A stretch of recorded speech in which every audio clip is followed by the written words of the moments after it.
하나님 말씀은요, 에베소서 1장입니다. 1절에서 5절 말씀.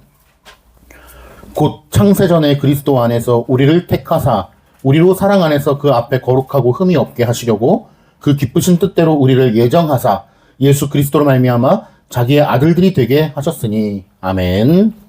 오늘은 제롬 장키우스의 절대 예정론 9번째 시간, 하나님의 사랑은 감정이 아니다 라는 제목으로 하나님 말씀 나누겠습니다. 하나님의 사랑은 감정이 아니다. 우리 유인물 페이퍼 9페이지부터 살펴보도록 하겠습니다. 오늘부터 보는 내용의 대주제는 절대 예정론에서 표명하고 주장하는 교리를 이해하는 데 필요한 용어의 정의와 그에 대한 설명입니다. 그러니까 교리라고 하는 것은 여러 가지를 살펴봐야 되지만 용어의 명확한 정의를 살펴보는 것이 되게 중요하거든요. 그래서 오늘은 사랑에 대해서 한번 살펴보려고 합니다.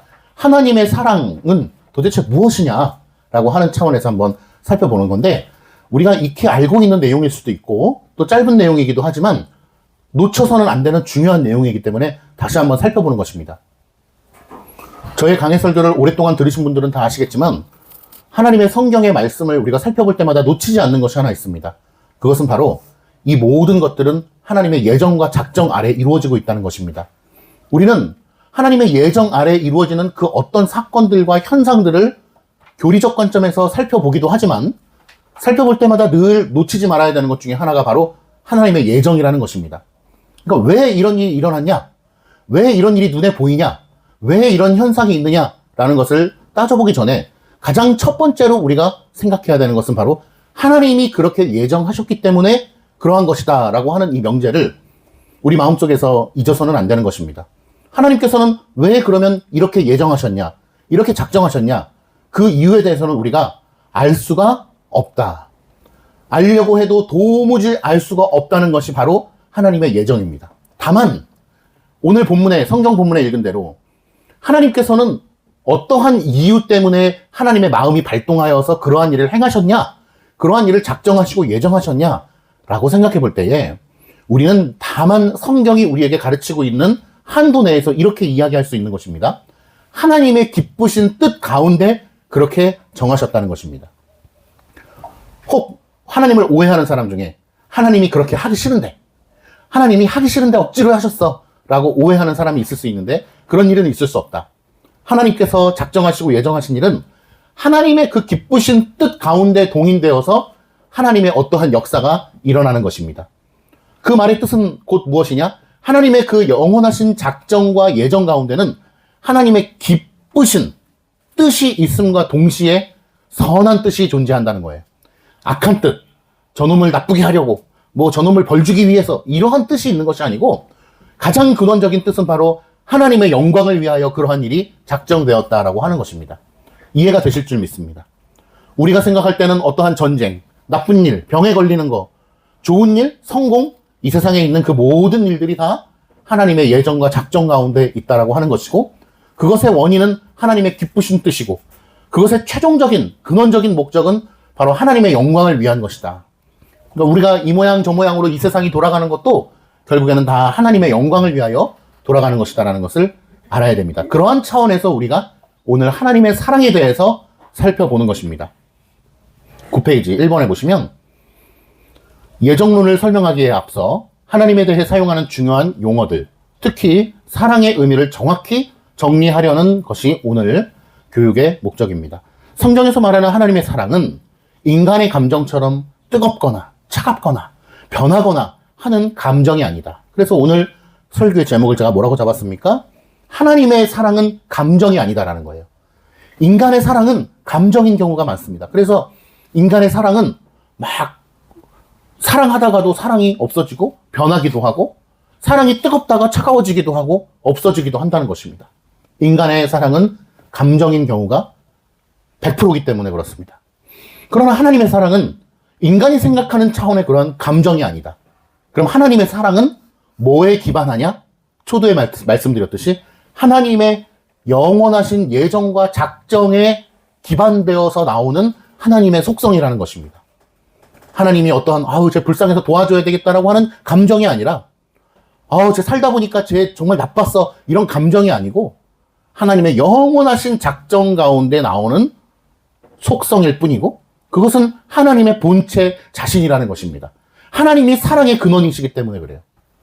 사랑뿐만 아니라 이 세상의 그 모든 것이 하나님이 근원이 아닌 것은 없습니다. 예를 들면 우리가 하나님의 형상대로 창조되었는데 이렇게 눈을 통해서 본다라고 하는 것도 하나님이 근원이세요. 이 세상에는 본다라고 하는 개념 자체가 없는 게 원래 정상이죠. 공간, 여기에 존재한다라는 것 자체가 벌써 하나님이 근원이세요. 이 땅에는 원래 아무것도 없었어요. 무야, 무. 그런데 우리가 이 땅 가운데 발로 이렇게 서 있다? 존재한다라는 것 자체가 벌써 하나님이 근원이시고 하나님의 근원으로부터 우리에게 부여된 어떤 부수적인 속성인 것이죠. 하나님은 영원히 존재하시지만 우리는 그렇지 않다라고 하는 개념에서 부수적으로 말씀을 드렸습니다. 인간의 감정과 어떤 사람의 것과 비슷한 것으로 하나님을 이해하면 하나님의 완전성과 독립성을 아주 훼손하게 되는 것입니다. 그러니까 하나님을 설명하는 데 있어서 인간의 어떤 것으로 이해하려고 하면은 계속해서 하나님을 훼손하게 되는 거예요. 하나님의 어떤 것을 이해하는 데 있어서 이 세상의 것을 비유로 해서 하나님을 설명하려고 하면 자꾸 하나님을 훼손하는 거예요. 그렇기 때문에 우리는 이 세상의 그 어떤 것을 가지고 하나님을 설명하려고 하는 시도는 그만두어야 되고 다만 성경에 제시된 대로 성경에도 이 땅에 어떤 것을 가지고 하나님을 설명하는 경우가 있거든요. 예를 들면 예수 그리스도의 우리를 향하신 사랑을 이야기할 때 아까 본문에 읽었던 것처럼 나무 뿌리와 접붙임, 곁가짐 이러한 나무 이 줄기와 이러한 나무를 통해서 비유를 통해서 설명하려고 하는 시도 그런 성경이 말하고 있는 부분에 대해서만 우리가 말하는 것이 합당하다라고 하는 것입니다. 그 외의 것으로도 설명을 하려면 할 수는 있겠지만 위험한 것이죠. 왜냐하면 우리의 지식은 너무도 부족하기 때문에. 그래서 적정과 절도의 원리를 우리 신앙 안에서 잘 가지는 것이 중요하다는 것입니다. 그래서 하나님의 사랑은 어떤 차원에서의 사랑이냐? 첫 번째 문단 있죠? 첫째, 하나님의 사랑은 영원한 자비와 선한 의지를 의미한다는 거예요. 하나님의 사랑은 사랑하다가 말고 사랑하려고 보니까 저 자식 안 되겠네 이러한 기한이 있는 것이 아니고 영원하다는 것입니다. 동시에 하나님의 사랑은 100% 순도의 선한 의지를 포함하고 있는 것입니다. 하나님이 어떠한 일을 행하신다라고 할 때 그것은 100% 1000% 선한 의지만 그 안에 있는 것이지 하나님이 어떤 악한 의지를 가지고 악한 의도를 가지고 행하실 수 없다. 인간은 자신의 유익을 위하여 사랑을 베풀기도 하죠. 자신의 유익을 위해서 희생하기도 하죠. 내 이름이 유명해지기 위해서 기부하죠. 내 이름이 유명해지기 위해서 희생하죠. 봉사하죠. 그것이 바로 인간이죠. 그러나 하나님은 그러신 분이 아니다.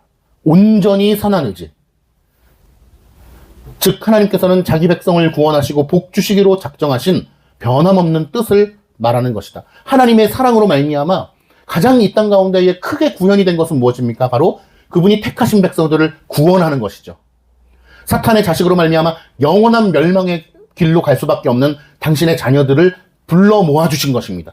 그것이 바로 가장 하나님의 사랑의 크신 표현으로서 이 땅 가운데 우리에게 가시적으로 주어진 것입니다. 이 사랑은, 하나님의 사랑은 인간의 어떤 선행이나 공로 때문에 생기는 것이 아니다. 내가 잘했으니까, 내가 예쁘니까 나를 좋아해 주시겠지? 내가 춤을 잘 추니까, 내가 공부를 잘하니까, 하나님을 열심히 믿으니까 나를 사랑해 주시는 거 아닐까? 라는 생각은 버려야 된다. 그 어떤 것도 하나님의 작정하심에 공로가 되지 못하고 결과일 뿐이다라고 하는 것입니다. 하나님이 무언가를 해야 되겠다라고 태초부터 결정하신 것은 어떠한 일을 염두에 두고서 하는 게 아닙니다.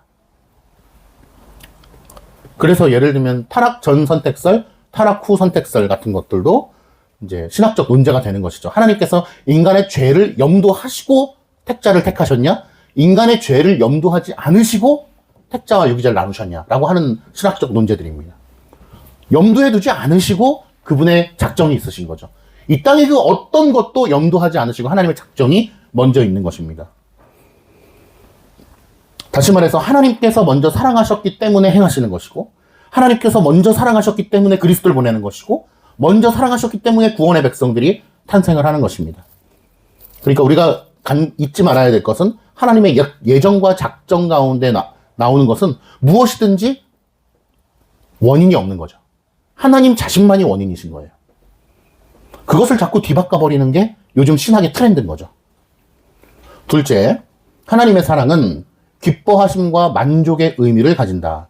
하나님은 죄인 자체를 그대로 사랑하시는 것이 아니라 그들을 예수 그리스도와 연합되어 그리스도의 의를 입은 존재로 보시기 때문에 사랑하신다.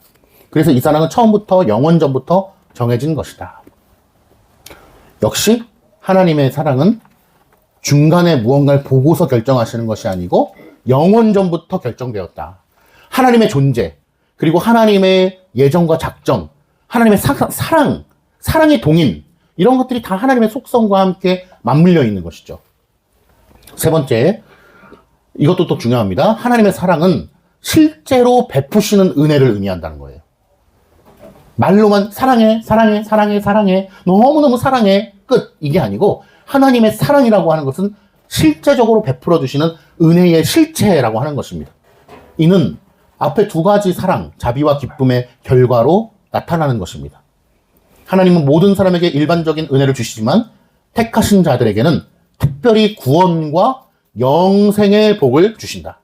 이처럼 하나님의 사랑은 전적으로 하나님의 뜻에 근거하며 인간 안에 있는 어떤 가치나 조건에 의해 결정되지 않는다.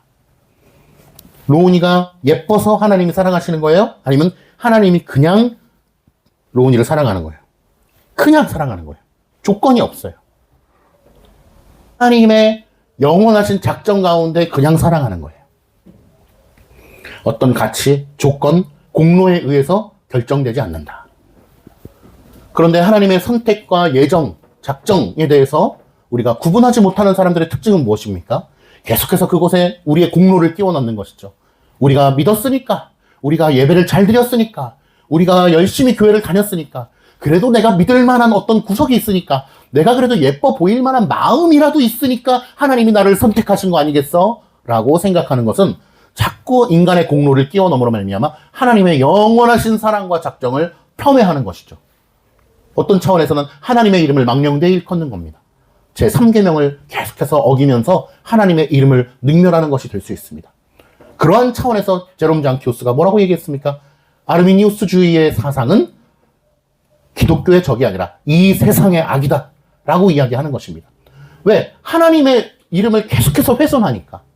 인간의 자리를 끼워 넣으려고 함으로 말미암아 하나님의 영광스러우신 그 작정과 예정을 계속 훼손하니까.